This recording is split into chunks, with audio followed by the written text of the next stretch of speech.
Passionnés de vallée de course au large, bonjour et bienvenue dans ce nouvel épisode spécial d'Actu Large, l'émission où je résume l'actualité de la Transat Jacques Vabre tous les lundis à 18 h.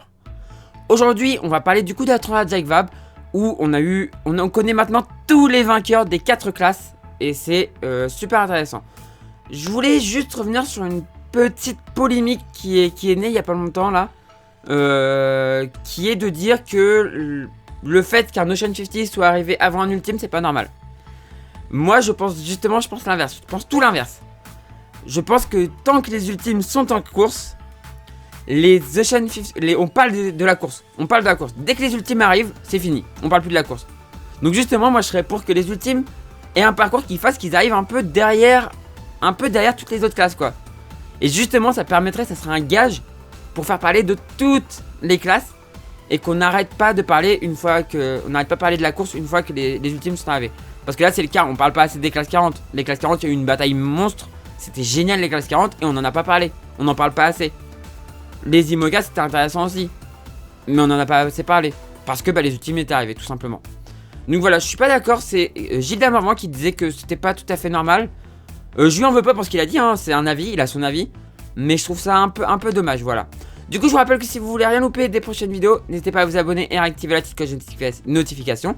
Et si vous voulez me retrouver en live sur Twitch, je suis en live tous les jours actuellement pendant la Transat Jacques Vabre à 10h, à 17h et à 20h30. 10h, 17h, 20h30, c'est les vacations. N'hésitez pas à venir, lien en description de la vidéo. Et donc du coup, on commence tout de suite avec le résumé de la semaine des quelques jours de la Transat Jacques Vabre. On se retrouve là où on s'était laissé avec les classes 40, où la bataille faisait rage. Et c'est-à-dire que la bataille a fait rage jusqu'au bout. Alors, la tête n'a pas bougé. Redman a fait une course de folie. Une course de folie de Redman. Franchement, bravo à Antoine Carpentier et à Pablo Santourde. Alors, je vais arrêter de dire le nom parce que je vais me planter. Voilà, mais bravo à Redman, franchement. Course sublime de Redman. Franchement, ils ont géré quoi. Ils ont juste géré leur course. Ils ont juste géré. On va accélérer un tout petit peu. Ils ont juste géré. Et derrière, là, par contre, la bataille a été énorme. Sifrigo, Banque du Léman, Volvo. Là, sur les trois là, on a le reste du podium. Mais vous allez voir que l'arrivée, c'était fou. Donc, on voit que Redman gère bien. Mais regardez, Sifrigo qui se fait doubler par Banque du Léman. Et surtout qui se fait aussi rattraper par Volvo. Et voilà, et les arrivées. La position actuelle, du coup. Vous avez vu que c'était quand même très serré, hein. C'était très serré. Actuellement, du coup, Redman a gagné, du coup, ce matin. Ce midi à 12 h. Banque du Léman a fini un peu plus d'une heure derrière. En deuxième position. Et c'est Sifrigo qui a fini 3ème. Ça fait trop plaisir. Ça fait vraiment trop plaisir. Franchement, c'est trop cool. Je suis trop content pour lui. Je suis trop content pour Cédric Château et Jamie Millon. Franchement, ça me fait trop plaisir. Un Normand sur le podium. Oui. Ça fait quand même 2 classes où il y a un Normand sur le podium. Hein. IMOCA et classe 40. J'ai rien dit. Donc du coup, en 4ème position, c'est pas la mode module création. Il y a un bug sur le classement.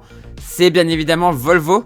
Donc ensuite, 5ème position pour la mode module création qui est en train d'arriver à l'heure où j'enregistre. À l'heure où j'enregistre, il est 14h41. Donc à l'heure où vous verrez, ils seront arrivés. Tout comme... Alors, petit problème d'actualisation. Tout comme la manche évidence nautique sera arrivée au moment où vous verrez. Ils vont finir 5ème, la manche évidence nautique. C'est quand même pas mal hein, pour un bateau qui est relativement assez pointu quand même. Ils vont bientôt passer le rocher du diamant à l'heure où j'enregistre. Et après, ils arriveront du coup en 5ème position. Enfin, en 6ème position du coup. Puisque Edenred finira 7ème. Faut que je prenne faut que je fasse gaffe quand même à l'ordre que je donne. Puisque là, c'est bien 5ème pour la mode module création. 6ème pour la manche évidence nautique. Donc, il va bientôt passer le rocher du diamant à l'heure où j'enregistre. Edenred 7ème. À 21 000, ils sont pas ici. Non, Edenred. Ils sont là. Derrière, on a l'arrivée de Le Galet en 8ème position qui est ici. Juste devant, la boulangère bio Amélie Grassi en 9ème position qui aura fait une belle course. Hein. Avec un bateau qui avait que 3 semaines au départ de la Transat. Ça a fait une belle course. Ils devraient pouvoir rester à leur position. Donc à la 9ème position. Puisque derrière on retrouve Chinese Consulting en 10ème position qui devrait avoir... Je pense pas qu'il arrivera à revenir sur la boulangère bio, puisque la boulangère normalement... où il y aura encore quand même quelques manœuvres à faire, mais devrait pouvoir contrôler, puisqu'elle est placée entre la bouée, donc le rocher de diamant, et Chinese Consulting, donc c'est très bien. On va aller voir derrière. Du coup on a fait les 10 premiers, donc maintenant on va aller voir les copains. Et donc le premier que je connais qui devrait arriver dans le... Enfin après Cédric Château bien évidemment. Que je connais qui va arriver, c'est Croissant Full of Life avec mon cher Caliste Antoine et son skipper dont j'arrive jamais à dire le nom, Ivica Koljelik. Je sais pas trop comment on dit. Mais voilà, qui sont actuellement 16ème du coup. 16ème parce que là on a encore le bug. Le bug il va jusqu'à la 25ème place je crois. Mais regardez, Volvo 25ème alors que non, il est arrivé. Donc ils sont 16ème à 156 000 de l'arrivée, donc bientôt arrivé. Et derrière on a, là il n'y a plus le bug, donc Vogue avec un Krone en 27ème position à 391 000 de l'arrivée. Qui navigue dans le petit groupe là, donc il peut encore gagner quelques places s'il va plus vite. Derrière encore, on a Groupe G2C La Martinique de mon cher Jean-Edouard Krikioche, accompagné de Eric Barret, qui vont faire une fiesta en arrivant en Martinique, même si c'est le couvre-feu, je pense que, bon, connaissant le spécimen, il va faire la fête. Surtout que Eric Barret est martiniquais, ou guadeloupéen, martiniquais je crois. Donc ça va être la fiesta en arrivant là-bas. Ils ont eu des problèmes, ils ont eu quelques avaries, notamment leur spi qui s'est déchiré, donc irréparable. Donc un peu compliqué pour eux.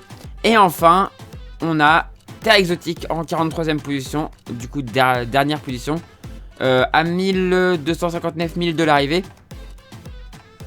On espère que ça va aller pour eux. De toute façon, même s'ils sont pas arrivés dans une semaine, comme je vous ai dit, je reparlerai d'eux. Parce que c'est quand même important de parler d'eux, même si ils sont loin. Même s'ils sont loin, c'est quand même très important de se souvenir. Et même la ligne d'arrivée fermée, c'est important de parler des bateaux pas arrivés, même si la ligne est fermée, de parler d'eux, parce que c'est pas forcément de leur faute si la météo était très compliquée et qu'ils soient autant largués quoi. Ils ont quand même un très vieux bateau, faut s'en rappeler. Donc on va les soutenir jusqu'au bout. Donc si dans une semaine ils sont pas arrivés, vous aurez le droit à un actu large spécial. 30 Jack Vab. Voilà, maintenant on va passer du coup à la classe suivante. Aux IMOCA. Il y a une semaine on s'était quitté, on savait que bon bah c'était fini, enfin la première place était jouée, la deuxième quasiment tout était joué, et on voit du coup l'arrivée de Linkedot, victoire de Morgan et de Thomas. Victoire de Morgan et de Thomas. On a eu l'info que le bateau allait être loué pour le prochain Vendée Globe et qu'il allait rester dans l'écurie de Thomas Ruyant. Donc peut-être Morgan Lagravia, ça serait cool.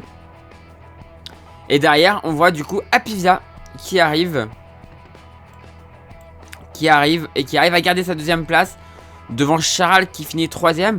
Charal où on a eu peut-être une petite info avec les à l'arrivée.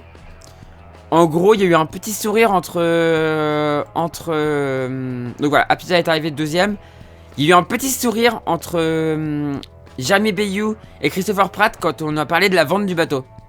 Et bizarrement, ouais, je pense que Charal, le bateau actuel là, Charal 1, va être vendu à Christopher Pratt. Je pense.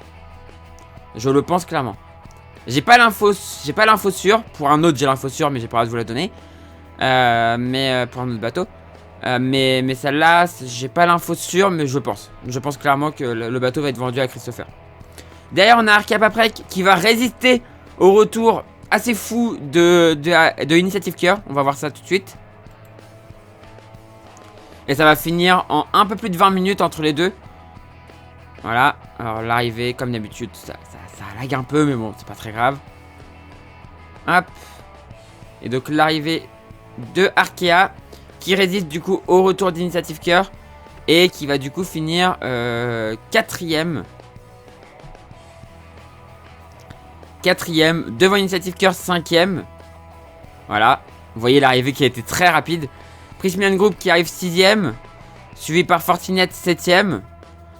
Corum l'épargne en 8ème position. Suivi par Maître Coq en 9ème position.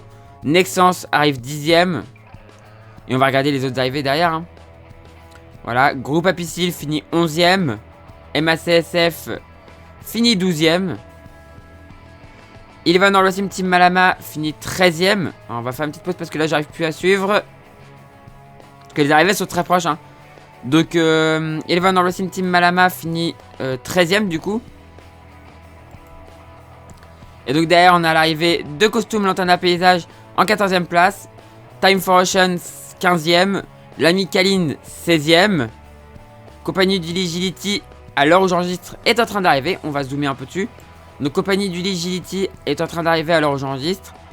Quand vous allez regarder, il sera arrivé. Donc il arrivera en 17e position puisqu'il ne pourra pas être rattrapé par Groupe 7 Informel Planète qui a eu quelques soucis notamment avec des sargasses qui sont venus se crocher plusieurs fois.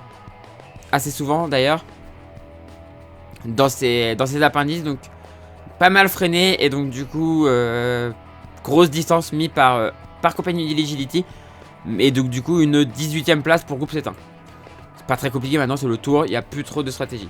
Derrière, il restera 2 IMOCA en mer. Il restera le laboratoire de Biarritz qui est à 621 000 de l'arrivée. Et enfin, EBAC en 20e position à encore 858 000 de l'arrivée. Voilà, ils vont arriver dans les prochains jours, ils devraient arriver dans les temps. Donc ça va être cool. Et du coup, on en aura fini avec la Transat Jacques Vabre. Enfin, en catégorie IMOCA. On va aller voir du coup une dernière fois les ultimes. Puisque les ultimes, quand on s'était quitté, il reste encore 2 bateaux en mer. Donc on va aller voir les ultimes. Où il restait Actual et Sodebo en mer. On va voir l'arrivée. Donc Actual a résisté à Sodebo. A même réussi à le redistancer un petit peu. Et la fin de course a été un peu un carnage, une horreur pour Sodebo. Qui du coup s'est trouvé empétolé et a eu du mal à rejoindre l'arrivée. Il a fini par la rejoindre, hein, mais bon, ils ont fini par la rejoindre, mais bon, c'était très dur. Voilà, Actual qui arrive en 4ème position, le 25, et Sodebo, voilà, on voit qu'il galère. Hein. On voit que ça a été très dur pour eux. Ça a été très dur pour eux. Ils ont réussi à coiffer au poteau le Charal de Jamais Bayou. Donc ils ont quand même réussi à coiffer tous les ultimes ont réussi à finir devant les IMOCA. Mais bon, voilà, dernier pour Sodebo. À cause de son avarie. Il disait que c'était un peu comme avoir un accident de voiture en pleine nuit rapidement. En ayant vite quoi. Bah ça a été un peu ça pour eux là, ce qui s'est passé. Et donc voilà, Sodebo qui coiffe du coup Charal sur la ligne. Et voilà, l'arrivée de Sodebo Ultime 3. Donc le 27. Donc voilà, la course des ultimes est finie. On peut pas juger ce qui s'est passé, on peut pas juger la course des ultimes, on peut pas juger les performances. Parce que pour moi, il y a des bateaux qui sont récents. Je pense à Banque Populaire et SVR Lazartigue. Donc ils sont trop récents pour l'instant pour qu'on puisse dire ils sont au-dessus, ils sont en dessous. Ils sont plus rapides, ils sont moins rapides. Ils ont fini derrière Gitana. Surtout parce que Gitana, ils connaissent parfaitement leur bateau. Ils connaissent leur bateau par cœur. Et donc du coup, ils savent le mener à fond au bon moment. Le problème de SVR et de Banque Populaire, c'est qu'ils cherchaient encore un peu les manettes. Ils cherchent encore un peu les bons réglages. Ils cherchent encore un peu plein de choses. Et donc du coup, on peut pas pousser le bateau à fond si on connaît pas le bateau par cœur. Donc ce qu'a pu faire Gitana, SVR et Banque Populaire n'ont pas pu le faire. Actual Ultime, c'est un peu différent. C'est que le bateau est plus ancien et pas encore assez optimisé.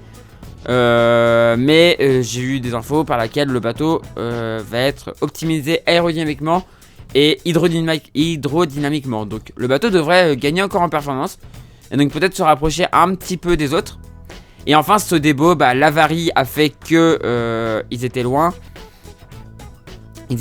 Et surtout le bateau, Thomas en fait continue à l'apprendre. Le problème de Sodebo, c'est que je pense que Thomas a fait une erreur en voulant le faire évoluer trop progressivement.